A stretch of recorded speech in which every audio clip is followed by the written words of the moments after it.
the CIA from Langley, Virginia to Denver right now. These relocations, which you could call evacuations, are ongoing right now, due to be complete in December of 2009, about 21 months. They're due to have everybody who's part of continuity of government planning. It's not all federal employees. If you work for Health and Human Services, you're toast. There's no place waiting for you in Denver.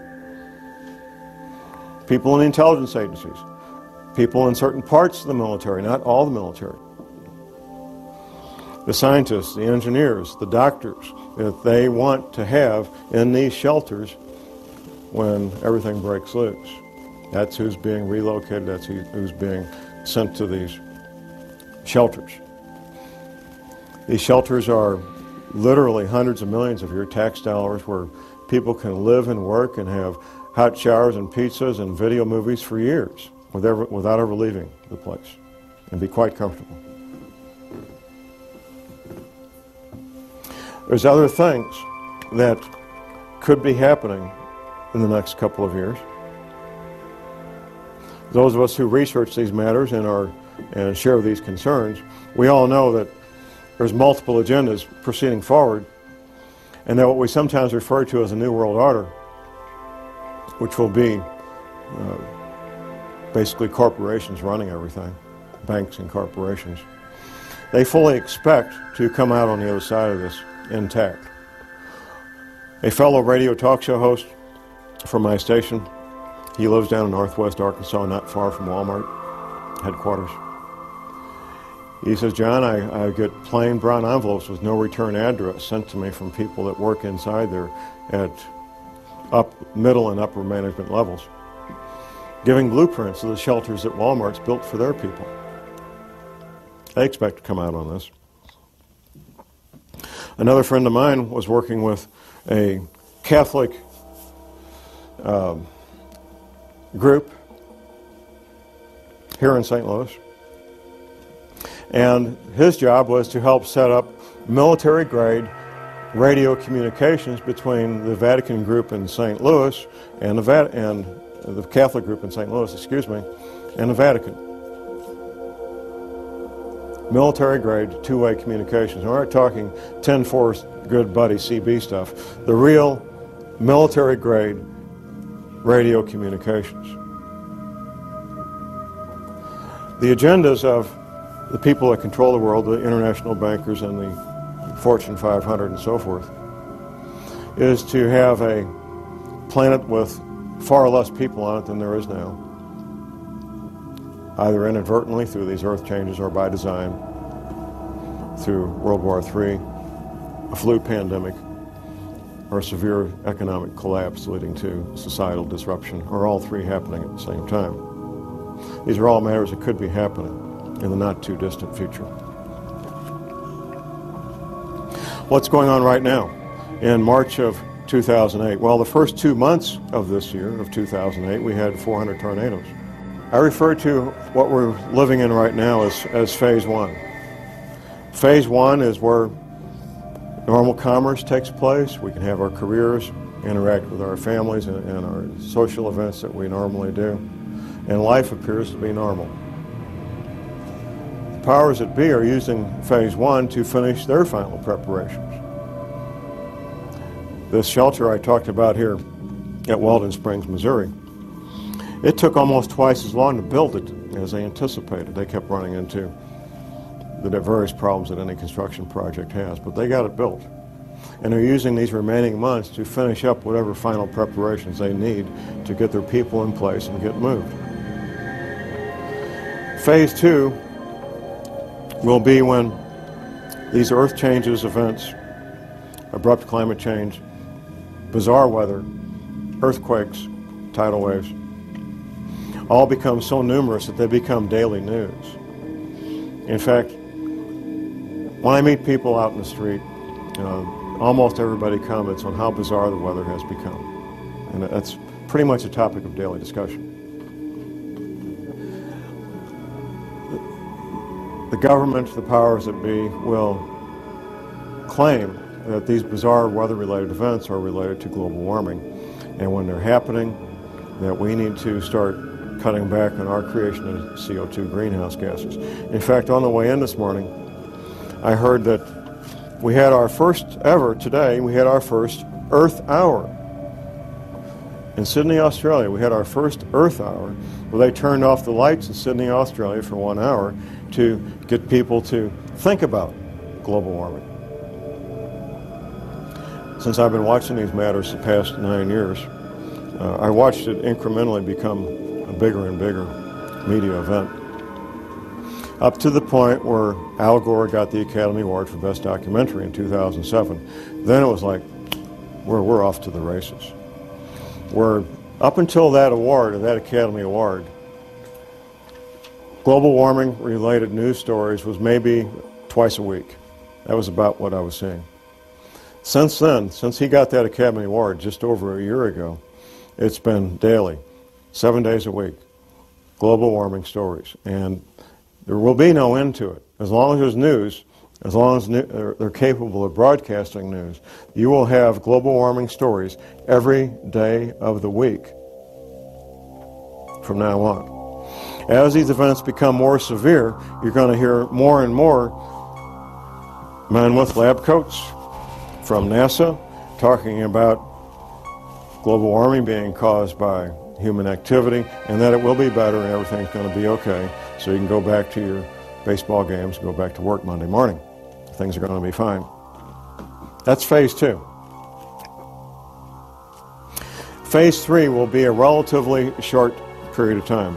It may be a matter of a few days, maybe a week. It won't be long.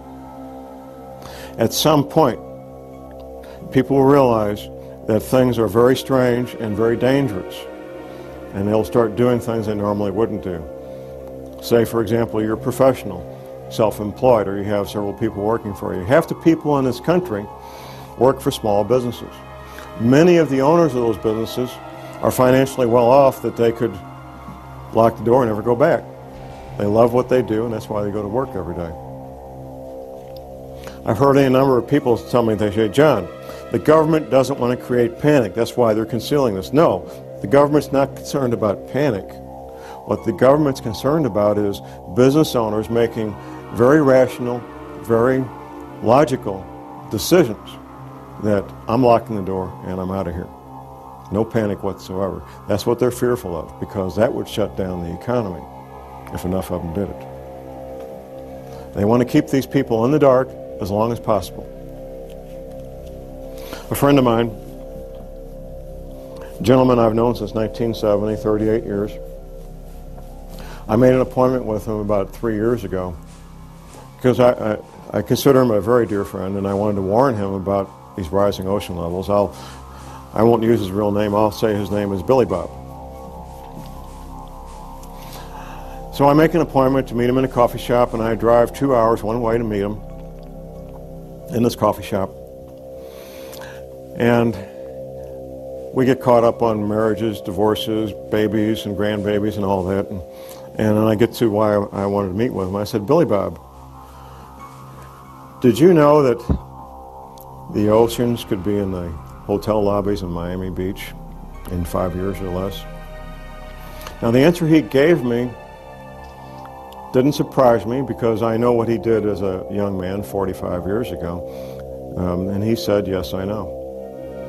So I took half a day of my life to warn my friend about rising ocean levels, and it turned out he already knew. Now 45 years ago, when he was in the military, he got involved with covert operations, the real black bag side of the house.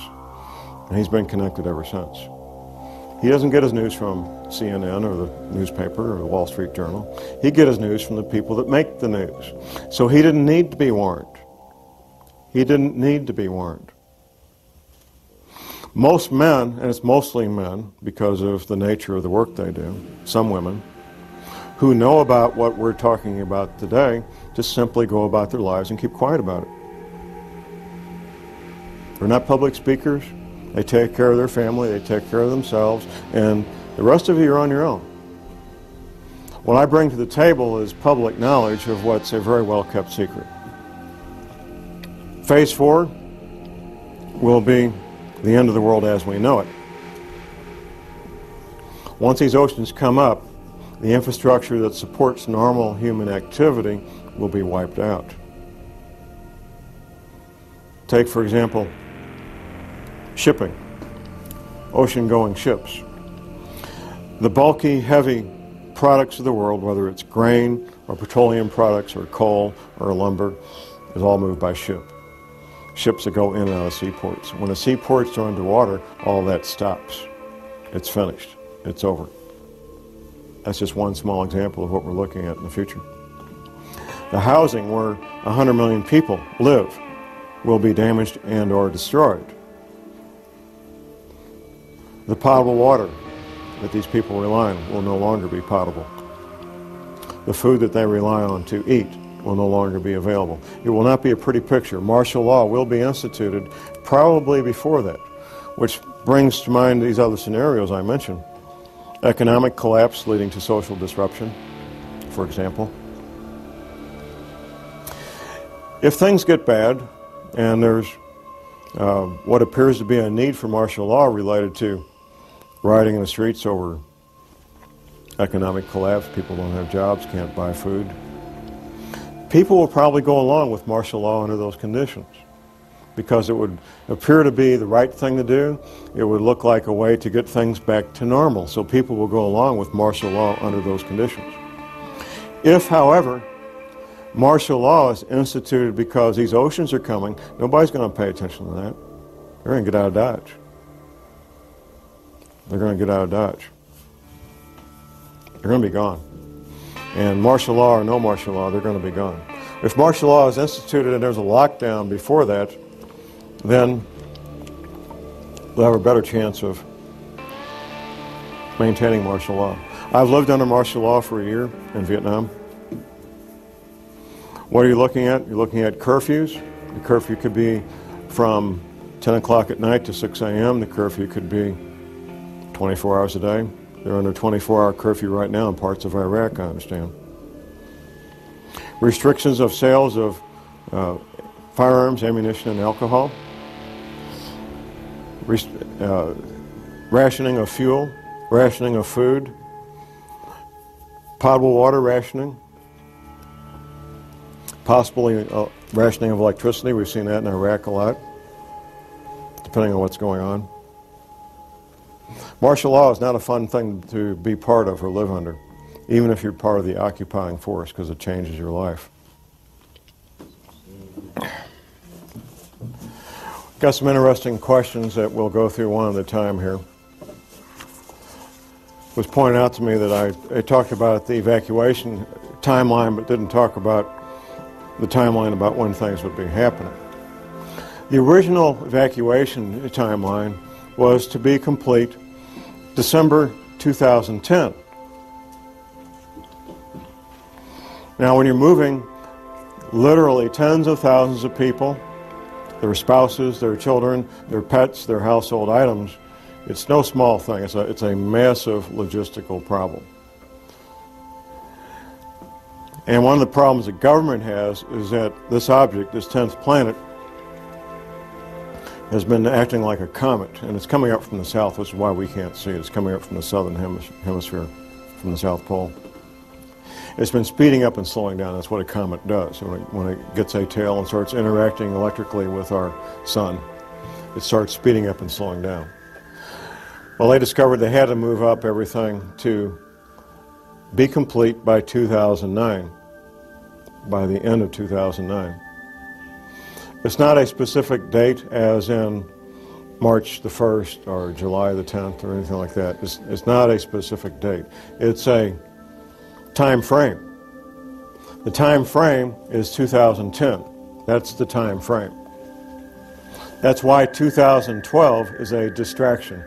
Those of us who were involved with the preparations for Y2K, who were observing and watching what was going on, we noticed that almost nobody did anything until 1998. And then in 1999, when most people did something, whether it was buy a case of bottled water or whatever it might have been,